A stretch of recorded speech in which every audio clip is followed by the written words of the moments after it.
To our primetime news follow-up now. The student implicated in yesterday's deadly stabbing at the KNIBB High School in Trelawney has been charged. The 16-year-old grade 10 student will make his first court appearance on Friday. Meanwhile, at the school today, grief counselors were on hand to provide support to persons traumatized by the incident, which stemmed from a dispute, allegedly over a guard ring. Counselors from the Education Ministry, the JCF's Community Safety and Security Branch, the church and other schools in Trelawney gathered with the KNIBB school population on Tuesday. 24 hours earlier, 16-year-old student Kamal Hall was stabbed to death, reportedly during a dispute over a guard ring.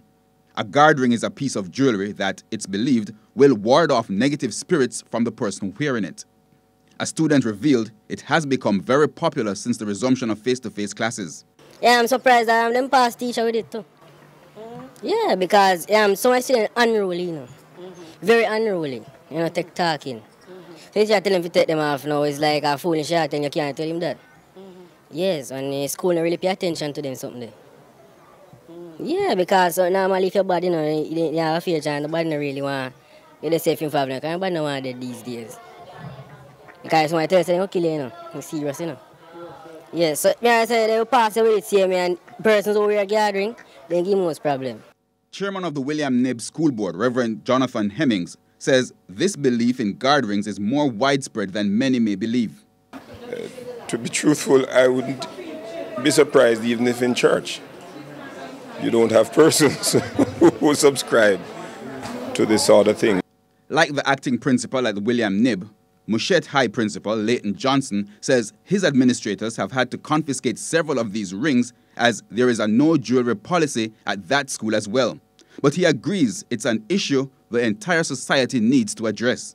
I am not sure the circumstances surrounding the death of this young man, but I guarantee it's not a situation that he died because of wearing the ring. He died perhaps because of somebody wanting a ring that he had. The bottom line is, as a school, as schools, we have to ensure that our policies are clear, our policies are understood, there is buy-in from the community, there's buy-in from everybody, the parents, the students, all stakeholders, so that as best as possible school can be effective. The councillors also visited the family of Kamal Hall. They are still struggling to come to terms with his death. He's so quiet. You know, you come out with them big nights or nothing at all. Last night, me don't sleep. I don't sleep last night because I walk up and down in the house. Because I can't believe so Kamal really gone.